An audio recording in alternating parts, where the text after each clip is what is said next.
All right, you're all set.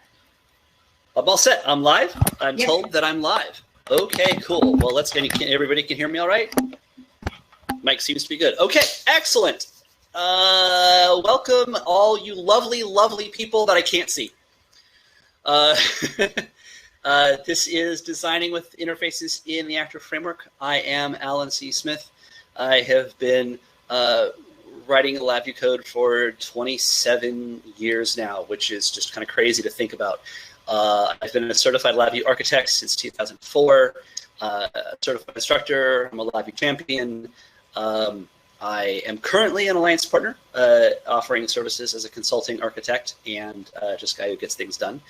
I have worked for alliance partners.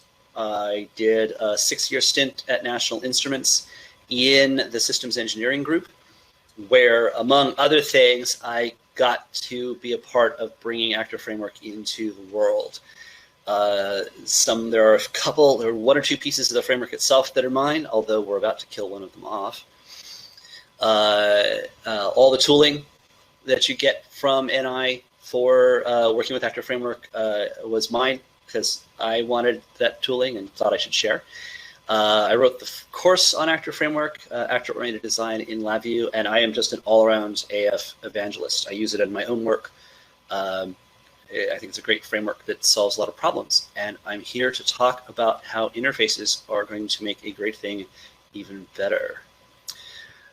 Just for a little bit of context, I have a very short demo just to kind of set the stage.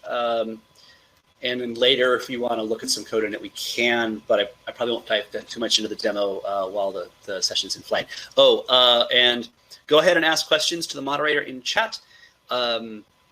She will let me know if there are interesting ones to answer, and if there's anything that's going to take too long, we'll move it to the breakout session afterwards. But go ahead and ask your questions in flight, and I'll answer as best I can as we go.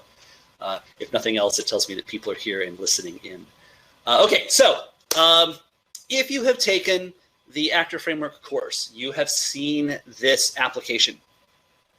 It's the course project. You build it over about a day and a half in the AF course. It simulates an evaporative cooler. If you live, I don't know where people are in the world, but if you happen to live in a hot, dry climate, you have likely encountered these at some point. An evaporative cooler is just it's a residential or small commercial space cooling device. You wet down some big pads with water. You use a fan to pull hot, dry air across those pads. The miracle of evaporative cooling happens, and you now have cool, moist air to inject into your living space. It's not the system is conceptually very, very simple, but it has enough meat on its bones that we can do a pretty good, pretty awesome course project, something you can do in a day and a half, right? You can see it running here, and my super snazzy, really awesome, really proud of it user interface. You can see pumps and fans running. The temperature is changing. There's a failover mechanism, so if a pump dies, another pump will turn on, the same with the fans. And it's just a handy little project for learning Actor Framework, because, it's got about 5 actors in it, which is enough to play around with different kinds of interactions. There's some equipment going on. Controlling the water level in the water reservoir, running the dual fans and pumps, and pushing stuff out to the user interface. We can take this application, and I'm going. The version I showed you has done this. Hopefully, I'll get to integrate it into the course at some point. But we can take this application and we can make it better. Okay, how can we make it better? Well, there's a couple things going on in this application that worked great for the LabVIEW we had in 2019, but now we can do the better, and we want to. And the first is that this application uses abstract messages. Okay, we do have some nested actors talking to their callers, and to maintain proper decoupling, we've used abstract messages so we can have the actors be separate. People don't like abstract messages. They're confusing. So that's a place where we can make an improvement. Another place we can make an improvement is better dependency injection. We do a little bit, about that much. One of our actors has dependency injection in it using what we could do in LabVIEW 2015, 2019. But that could also be significantly better. And so in the course of our next about 40 minutes together, I'm going to show you how interfaces can make that change. And then I'm going to wrap up with a discussion of why I'm actually so terribly excited about interfaces in general, and I really, really am. This is, the tactical considerations that I'm going to cover here are important, but I think the broader value is going to come from we're going to get better design, and we're going to get better design because we're going to be able to shift our thinking about how we plan and implement our actor projects. So let's dive in. So, sorry, before we move on, Norma's asking why abstract messages are necessary. I'm actually going to talk about that. When I talk about why we have to kill abstract messages, I will go through that. Great question, Norm, and I will answer that in due time, which might be actually, all right, so the first thing I'm going to do is actually, for folks who haven't had a chance to play with interfaces, I'm going to do just a real quick review. Hat tip to Stephen Loftus-Mercer. This is his analogy and class hierarchy, or very close to it. It's from a talk we did in May when LabVIEW 2020 dropped on the market. That presentation got recorded. At the moment, I believe it's only available on my Vimeo channel, Ready on the Wire. I will share a link to that channel at the end of the presentation. And he gives a whole deep dive into interfaces and how they're supposed to work. I'm going to give the thumbnail recap just as a refresher, and so hopefully if you haven't seen interfaces before, you won't be you'll be able to keep up. So here I have a class hierarchy, a set of classes, and the existing class hierarchy is we have a set of tools. Okay, various kinds of tools, right? I've got rotating tools, which can have a method where they can turn. So imagine an example would be a screwdriver. Okay, a screwdriver can turn. I have impact tools, which examples would be a hammer or a mallet, and these are things that you use to beat on something else. Okay, so we've got those going on. And then there's a hierarchy built up around that, and that hierarchy makes sense and is logically consistent. But we can come along and we can say, hey, my hammer has a claw on the back of it for prying nails out of a wall. I can use a screwdriver to open a paint can. Okay, it's a common thing to do. I can't use a mallet for that. Mallet does not have a pry surface. But these two different types of tools, a screwdriver and a hammer, can also both pry. I can also use a house key as a pry. And I don't classify a house key as a tool. I classify a house key as an authentication device. A house key is a way of declaring that, a mechanical way of declaring that I can enter this residence by unlocking the door. So I don't classify it as a tool in my system. But I can pry with a house key. Can't pry with a mallet. So I want to be able to do that. I want to be able to take the screwdriver, the house key, and the hammer and pry with them, even though I don't have that common behavior. It would make no sense to make pry something that all tools can do, because a mallet, for example, doesn't pry. So I declare this interface, and this interface, and that's this lever interface right in the middle. This interface has on it a pry method. And then I can say, well, my screwdriver, my house key, and my hammer, which each have their own class ancestry, they also inherit from and implement this lever interface. So I can use them as pry bars, in addition to there being tools or authentication devices. So I have some core behavior. That is what the thing is, what it does innately. Okay. I also have additional methods, additional things I do. These are additional ways I can use that device that don't go to their core behavior. And because of that structure, I can, again, treat house key, screwdriver, and hammer as levers, even though they're these different kinds of tools. That's what interfaces do for us. They give us a way to take a thing that does a thing and then use it in a different way if we do our coding in the background. All right. Interfaces in LabVIEW are easy to create. They are a new project item. You right-click in your project, you select New Interface, and you get this interface object. And an interface object is very much like a class, so much so that it has the .lv class extension. LabVIEW treats them like classes. They look like classes. Something that implements an interface is a class. It's treated like that type. Once I have my interface, I can add whatever methods I like to it, just like a class. The only thing I can't do is add data. Interfaces have no data. They have no state.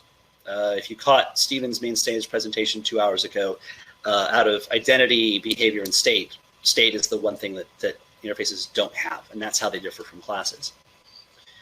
Okay, so once I have that, how do I use it? Well, I go on to the class properties dialog and the inheritance page, and I declare that my class, in this case my cooler class, implements one or more interfaces, and you can implement as many as you like. There may be a practical limit, but I don't know what it is.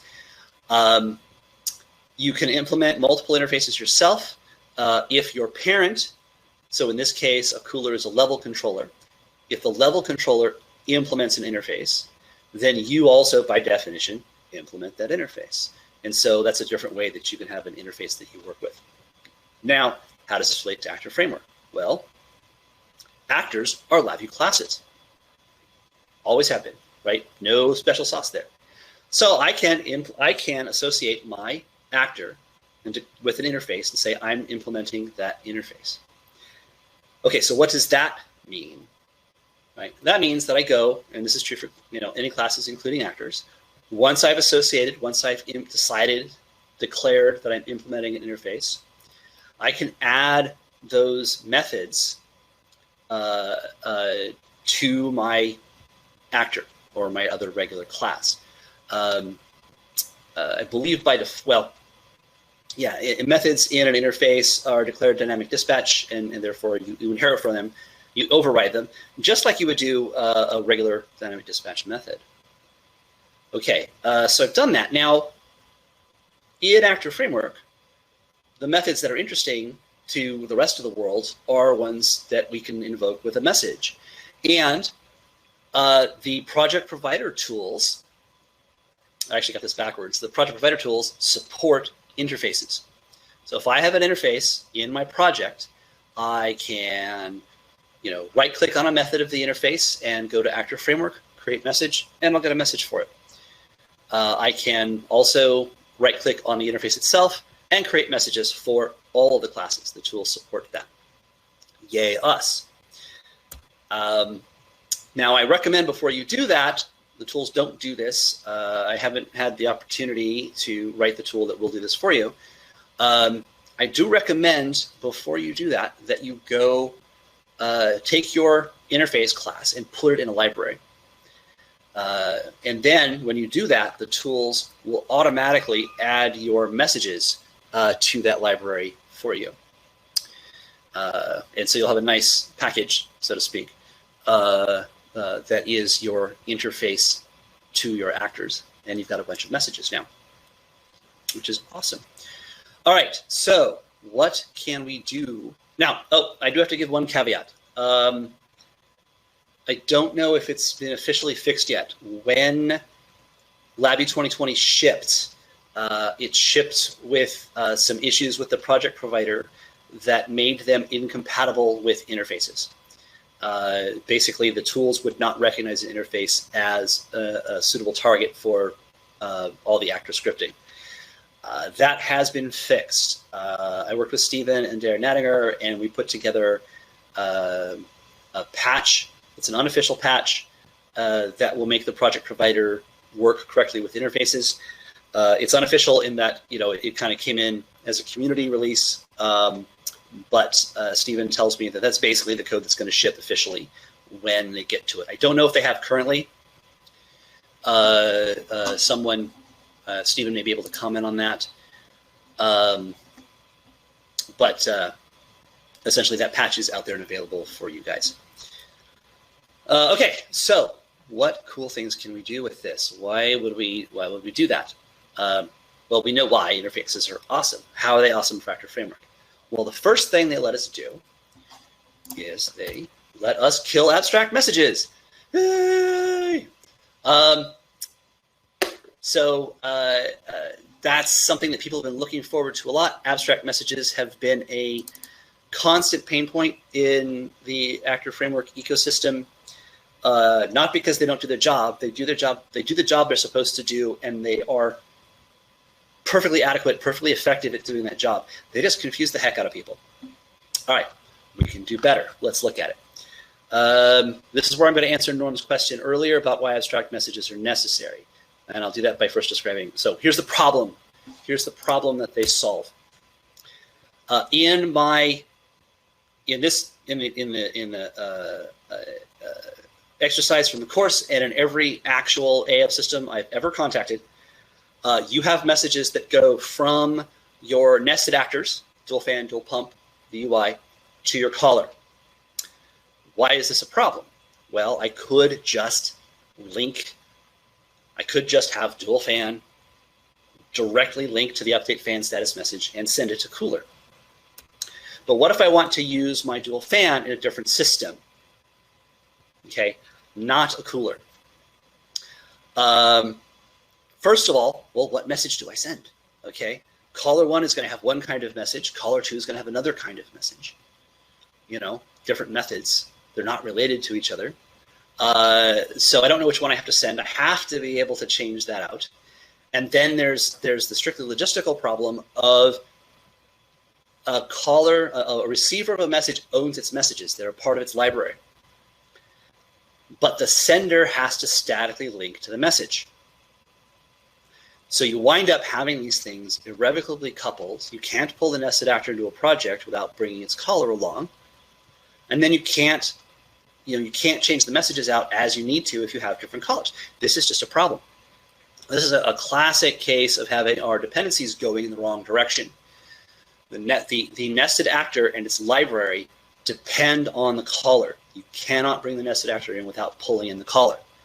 And the reason for that is because the nested actor links to that message. So that goes to Norm's question earlier. If you actually want to be able to take your actors apart, and you do, even if it's just to test them, okay, you're going to want to be able to pull them apart. And you can't if you have to have your nesteds linked to your caller this way. So we need to flip that dependency. Now, there's two ways to flip dependency in class systems. And the one that we used and that you pretty much have to use in our current scenario is we basically have to take it's dependency slides, dependency inversion. Okay, I need to make a base class of the message that I need to send. That base class has the entire interface that the nested actor needs to invoke. In this case, the send VI. And I make this abstract class, and I put it in the nested actors library. So the nested actor depends on this abstract class, and life is good. The caller, who does get to know everything about its nested actor because it has to be able to send it messages, knows that it's going to get periodically a message of this abstract type from its nested actor. It provides a concrete child of that invokes the VI that it cares about, its own method. And then at runtime, it gives its nested actor, hey, nested actor, I know you're going to send me a message of this type. Here is a message of this type that I want you to send me when the time comes. This lets different callers have different messages, and our nested actor library is decoupled from the caller. Okay, our dependency is inverted as we desire. This is a technically correct, perfectly functional solution to the problem, and as I said, it confuses the heck out of everybody. It is the hardest lesson in the AF course. I can get people there, and once you see it, you can't unsee it, and you're fine. But getting over that learning curve, getting up that learning curve, is hard. So we want to do something else, and interfaces let us do that. Oh, let me show you real quick. This is what it actually looks like in the Cooler project. It turns out that dual fan and dual pump, these things that send the update fan status and update pump status, that they're actually both instances of something called a failover controller. The failover controller has the logic in there for deciding, if pump A fails, I'll run pump B. Okay, so I want dual fan to send update fan status. I want dual pump to send updates pump status because they are different flavors of the same thing, and they need to invoke different messages on the cooler. Abstract messages are appropriate. So we add to the failover controller library a status changed message, which is just a, hey, I'm going to send a packet of status data to my caller. And then we provide also this post update private method in the failover controller. That's the place in failover controller where it sends this message. Okay, and then I can go make up my two specific messages, update fan and update pump. They inherit from the status change message, and I'm good to go. When Kua launches failover controller, it launches two of them, a pump and a fan. It gives them the appropriate message, and we're good. So that's the solution as of 2019. Now with 2020, it gets to be better because we get to use the other mechanism for breaking a bad dependency. And that is to take the offending piece of code, the thing that we don't want to depend on, pop it out of the library that we don't want to depend on, and put it into its own library. I was experimenting with a little bit with that, with putting abstract messages in their own library prior to 2020. That's valid if you want to do that and you're still in 2019. But I mean, honestly, this is better. Taking the message, popping it in its own library, that's an interface. That's an actor interface. Okay, and so that's what we do. The code changes and gets so that's what I do. I go and I say, great. I'm going to make this cooler interface, which is a library. Cooler is going to implement it. So cooler is invoking that cooler interface library because it's going to receive those messages. And then my dual fan and dual pump, they invoke those messages themselves to send them. That's the setup. The internal structure within my classes gets quite a bit better. Right? So I implement the cooler interface. The cooler interface defines my message. That's its job. The cooler, the receiver of those messages, declares that it will receive those messages by declaring the implementation, and then provides the two specific methods that it needs to provide to fulfill the contract of those messages. You'll send me a message, I'll do a thing, here's the thing. Failover controller is much simpler. It no longer has that abstract message that it sends. And the one change there is the post update becomes a protected method. It becomes dynamic dispatch, and it becomes virtual. It's a template method. Failover controller says, at this point, I will do an update thing. I have no idea what. You get to tell me what. Then I make the two children, the dual fan and the dual pump. It turns out the dual fan and dual pump are very thin layers on the failover controller. All they do is tell me what I/O I'm using. I add an additional responsibility of saying, here's how I will post my update. And the how is to statically link to the message that goes to the cooler interface. Now that does mean that I've done the thing I say I don't want to do, which is that I have my nested dependent on, well, it's actually not. My nested depends on this cooler interface, which is a whole separate library.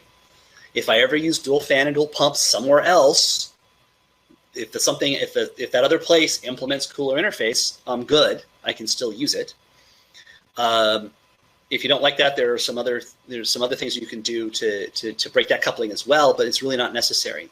Because honestly, the way I see it, dual fan and dual pump are thin layers that are specific to my application, and they implement the contract of a particular relationship in that application. So I don't break reuse. I can take the failover controller, go wherever I want with it, and I'll make a separate thin layer for that specific scenario. So remember that concept of thin layers. It's going to come up again. When I put this together, something that crystallized in my mind was something that I've always been kind of uncomfortable with, and have gotten more and more uncomfortable with over time with regard to abstract messages. Failover controller promises to send this abstract message, and it generally means it's sending it to its caller.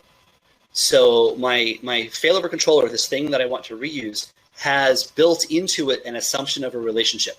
It will have a caller, and it will send this message. What if I don't want to send a message? What if the failover controller or a child of it winds up being my top-level actor? I have this message in my system that I don't really want. So it's nice to be able to set that aside. Conversely, or along the same lines, my old cooler pre-2020 had a spot in it where it had these two messages that inherited from the messages, the abstract messages of something else. And that inheritance of an abstract message implied that the cooler is going to receive that message from its nested actor. Usually that's okay, but I've had instances come up where I'm like, no, I want to be able to send this message from anywhere. And so I didn't like the idea that these two aspects of abstract messages meant that I had some implied communications paths in my functionality. And I was getting uncomfortable with that over time. Interfaces replacing abstract messages solve that problem as well. All right, so hopefully I answered Norm's question. If you want to go into it further, Norm, I think we'll take it to the breakout afterwards, unless it's something you're really stuck on at the moment. Okay, yeah, so yeah, send my messages. Yay me. So that's what I've done in the example, or in the course project. Now the cooler implements the cooler interface. Remember from my previous slide that it gets that level control interface because level controller implements one. That level control interface is actually what the UI uses to set temperature. Your exact arrangements for who implements an interface are situational, but this is generally the way it's going to go. I think that there may be some nuances and in particulars, but I think for the most part, abstract messages are dead in favor of using interfaces. There might be occasional use cases where the abstract makes sense still, but I can't think of one at the moment. All right, moving on. The next thing that interfaces do for us is the thing that everybody's excited about in general, which is they're going to make dependency injection significantly easier. All right, in an AF system, what does that look like? Here's my course project again. When the students first build this out, they build it out with a user interface that is a regular statically linked nested actor to the cooler. And then after they build that, I throw a little wrinkle at them. And I say, no, we're going to have a host UI across the network. That's the version that you just saw with the two displays. And so the cooler actually launches a different actor. It launches a local proxy of the remote UI, and that proxy's job is to look like a UI to the cooler, but really just handle message traffic back and forth across the network. Okay, and I tell them I want them to be able to change them out. So the way the solution gets implemented, and it's a good solution, it works. Prior to 2020, was that we would create an abstract class, an abstract actor, an interface, and we were calling them interfaces because that's the role they fulfilled. An interface actor, it is an abstract class. It provides methods that are empty but dynamic dispatch, and then messages on those methods. So very much like a straight up interface. And then our UI and our UI proxy, and maybe something like a test stub, some future need can come along and fulfill that contract for us, do the implementation. This is very effective. Got a lot of mileage out of it over the years. Where the complication comes and where interfaces are going to make this so much better is, well, let me put it this way. Imagine, if you will, that each of my implementations of my interface actor has some complex behavior that I want to use in different contexts. So maybe my UI implements an entire suite of user events, and they're pretty complex, and I don't want to replicate that every single UI, and I want to have different kinds of user interfaces. I want to have the one for the end user, and I have one for maintenance technician, okay? But I need to have this set of common events. Right, cool, so not too bad. Sorry about that, guys. Local failure of the network. Hopefully it won't happen again. So Right. Short version. I make these. I make this interface actor, which is an abstract class, an abstract actor. It provides me dynamic dispatch methods that don't do anything and a set of messages that go with them. Sorry, it looks like actually if you can just start the slide over, people are requesting. Okay. Thank you. All right, cool. I'll start this all over. All right, so here's the problem. I told them that I want them to do a different kind of UI and I want them to be able to change them. So the solution pre-2020 is to make an interface actor. We call them interfaces because that's the role that they played. They weren't true interfaces, but they did the same job, and they're actually very, very similar. An interface actor has a set of dynamic dispatch VIs that are virtual. They do nothing except exist to be targets to be overridden. They're also the targets of messages, and that interface actor provides those messages. And then we do specific, like a UI or UI proxy, or maybe a test stub, that inherit from the interface actor, implement the methods that those messages call, and we can swap those out at runtime as necessary. Where it gets exciting is, imagine that each of my types of interface actors does something complex that I want to share in other parts of my application or, somewhere else in my enterprise. So maybe my UI has a very complex set of events that I want to share. My UIs are skinned, so maybe I have the home user UI and I have the technician UI, and I want to have one set of events. Or my UI proxy manages a nested endpoint in a certain way that I like a lot and want to use.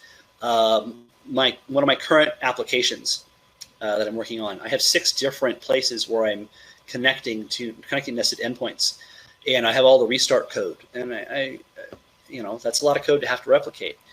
I also, on this project, made extensive use of test stubs, which were simple forwarders. You would send it a message, and it would forward that onto a queue of my choice, and then I can check that queue and make sure messages are showing up when I expect them to.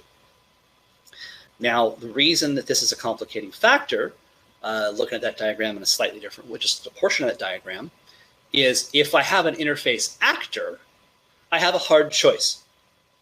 And the hard choice is I really, really, really want to inherit, in this instance, the connection code. As I said, I do this in 6 places in the application, okay? And I really want to be able to have several different kinds of proxies that use that code.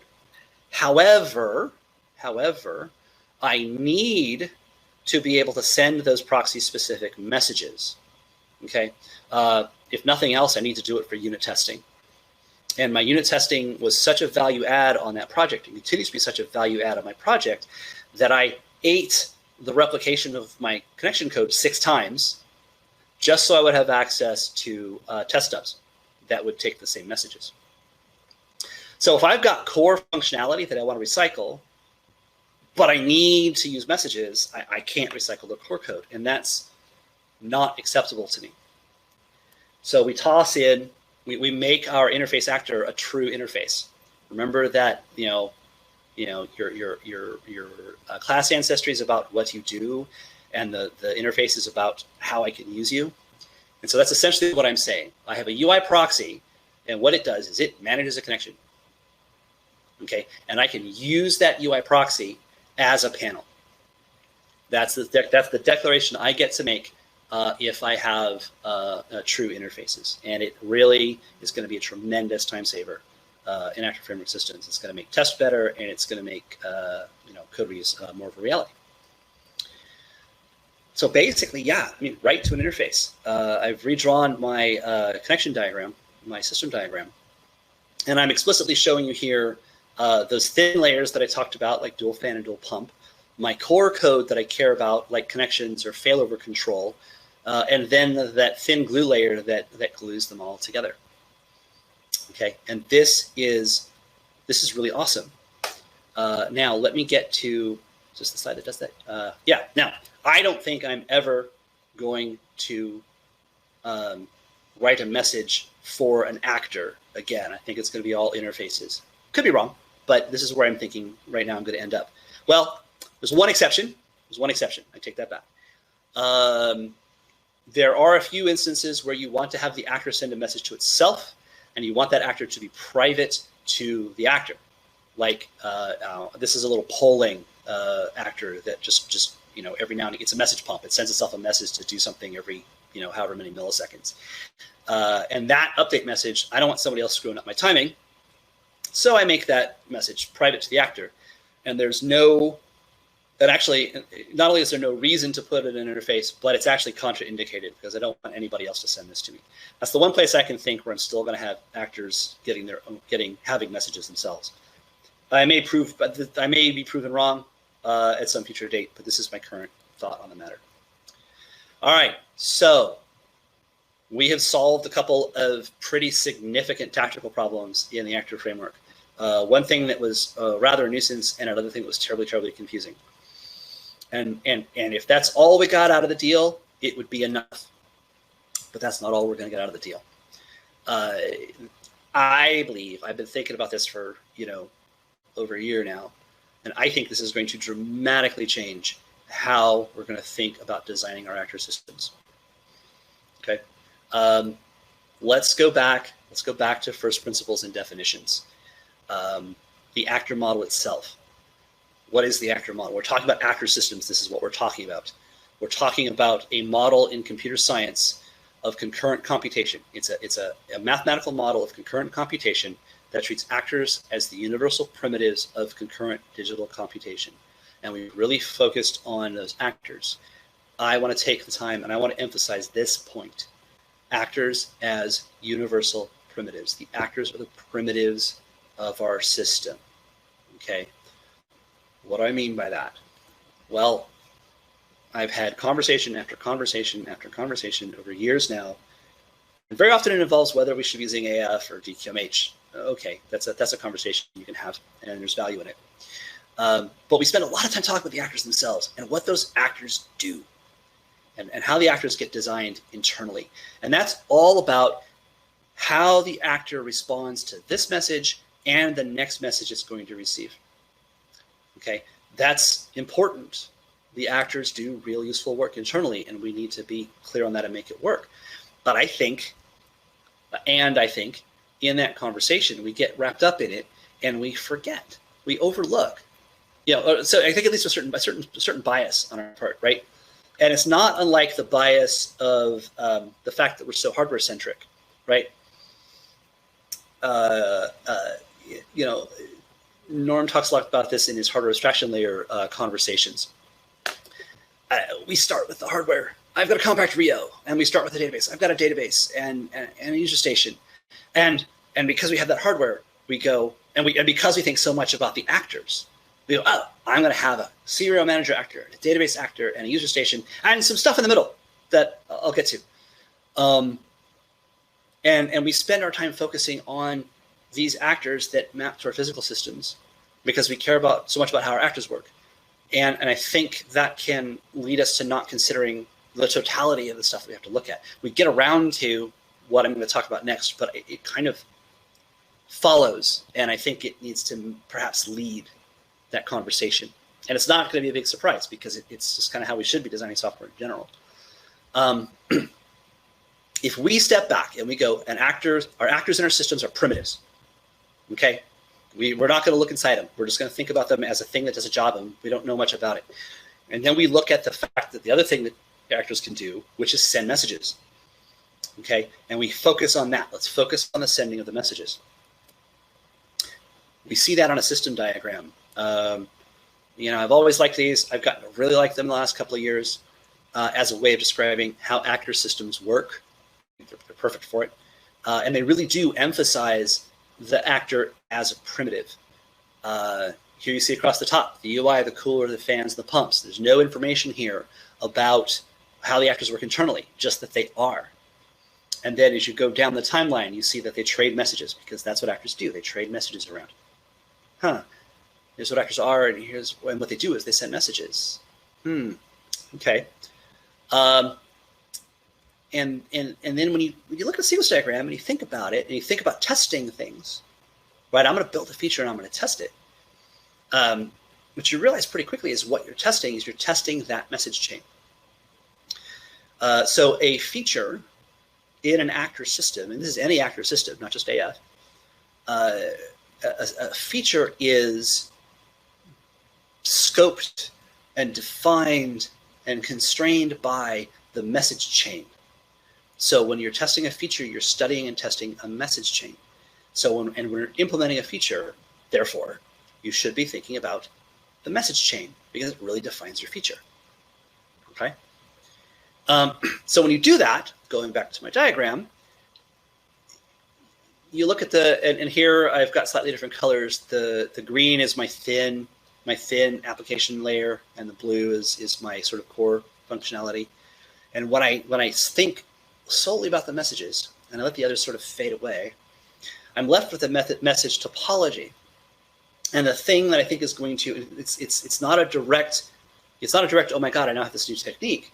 But the fact that we have and can define the messages and the data they send as their own entities is going to underscore the message topology is a discrete entity. It's a thing we can and should study in its own right to determine if we got our actors correct. What the actors do, how we use them actually matters. Okay? So we can start to look at things like optimal paths. I have a piece of data that I have to move through my system. You know, what's the optimal path for that? Do I have too many hops? You know, I'm going to look, and of course, I'm going to look at all my messages across the entire system. And I'm terribly sorry, I forgot to mute my phone. There. We're going to look at all of our messages across our entire system, and you know, we're going to try to optimize for that. For what are the good paths for moving data around?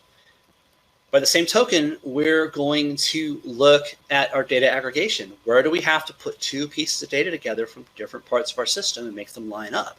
And is this the best path for that? And these are just a couple that I've thought of. I'm sure I'm going to think of some more. But these are some of the real challenges, as I've seen. The questions that I get about actors and what should go to my actors all come down to this: my message routing and how I actually pull the data together. And I think if we spend the time really focusing on that for a while, our systems get better. And I think the fact that we can abstract away the messaging layer is going to help with that. And I think when we spend time considering, in the kind of system I'm talking about here, you got 4 or 5 actors. Your message routes are straightforward. They're not a lot of choices, especially if you're conforming to any sort of meaningful hierarchy. And therefore, at a small scale, it's easy to get right. Regardless of how you're thinking about the world, you can kind of approach it from either way. Where this is going to matter is when we get bigger. Larger systems are going to have more complex hierarchies, and the message routing is going to be important.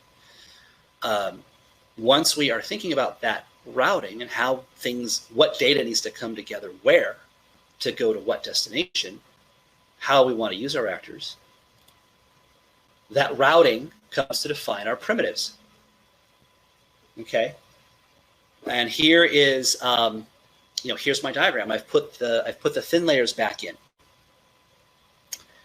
and because that's what I think is going to happen. I think the nodes are going to suggest themselves. That's going to suggest a spot where we want an actor that I want to use in a certain way, and then once we've done that, we can decide what implementations are going to fill that in for us.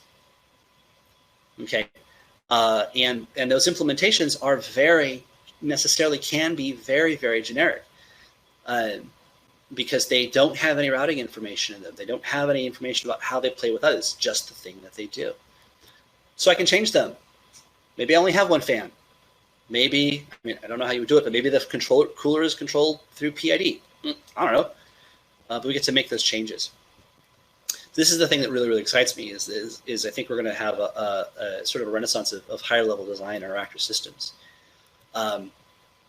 And this is going to get into our code deployment and how we just organize our code for distribution and again for reuse, right?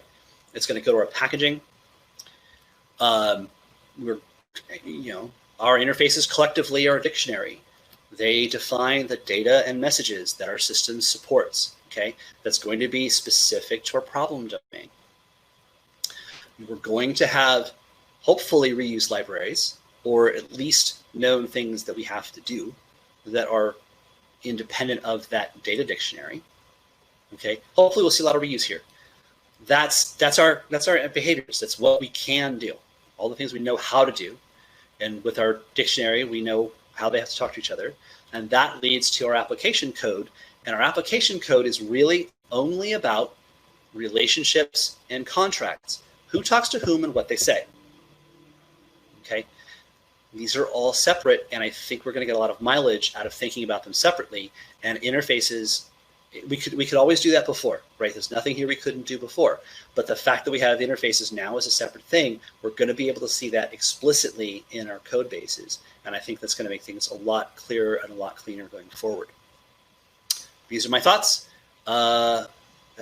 Check in with me in a year. I'll have more to say on this as I develop this.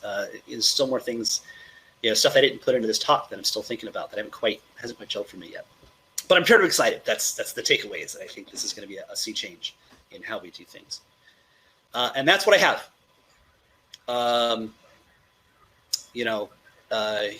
Here's my LinkedIn. Please follow me. If you followed me from this conference, send me a brief message when you try to follow, just to let me know where. This is a global conference, and I mean, if I've met you here, I want you to go ahead and follow me. But I get requests all over the time, so I want to know who it came from. On the forums, I am just ACS. You can find me there. I don't post as much as I would like, but I do post occasionally. And then the videos I mentioned. The one that I did with Stephen back in May is on my Vimeo channel, Ready on the Wire. There's another one on efficient actor framework development that covers some really useful stuff, including some other alternatives to abstract messages or ways of handling abstract messages. Some of those techniques are still going to apply. And then the unit testing discussion, where I talk a lot about features, is also up there. And I've got about 10 minutes left. They're going to kick me off the stage. If there are any questions here. Great. Yeah, I've got a couple questions coming in. Sure. So someone asked if you have made any updates to the Actor Framework class. Well, I am no longer an NI employee. Yeah. I would desperately love to do another rev of the Actor Framework course. And this presentation is kind of hoped to be the seed of that, but I've got to work it out with NI that they'll let me do it. And I mean, it's enough of a time commitment that I can't do it. Writing a course is hard. It's enough of a time commitment that I can't just do it because I think it should be done. I've got to work it out with NI to see if they'll let me do it. And that's a whole conversation I can't quite figure out how to happen yet. Hopefully somebody's listening in and will reach out and we can have that conversation. Sounds good. So another question regarding the proxy UI actor is whether it's an interface that inherits from actor class. Oh yes, absolutely. Sorry I didn't make that clear. It is the existing 2019 and earlier interface actors are actors. You inherit from actor. It's the only way you can make the messages, right? Well, you can do them by hand, but it'd be horrible. You inherit from actor, you make a bunch of methods on it, you make messages using the tools. It is an actor. You can run it. And there's occasionally an argument for, running your interface actor by itself because, your messages go somewhere. Yeah. So, and we're replacing that with a regular interface now, which is going to be pretty sexy, I think. I think that's pretty much it. There were some comments earlier from Casey about solving your dependency issues with abstract messages by taking them out of the actor LV lib. Yes, and that's in my Efficient Actor Framework talk on my Vimeo site. If you're stuck pre-2020, there's some stuff there that I've been doing that have made my projects better. If you're with abstract messages, there are a couple of other techniques that I use in lieu of abstracts on my current projects, which I think will occasionally show up in solving these decoupling problems, even with interfaces. It's worth checking out. All right, great, thank you. I guess if you guys want to move over to the breakout session, you can have a little more one-to-one interaction over there. Yeah, I'll see you guys there. Thanks for attending, and we'll see you out there. All right, thanks. Bye. Bye, guys.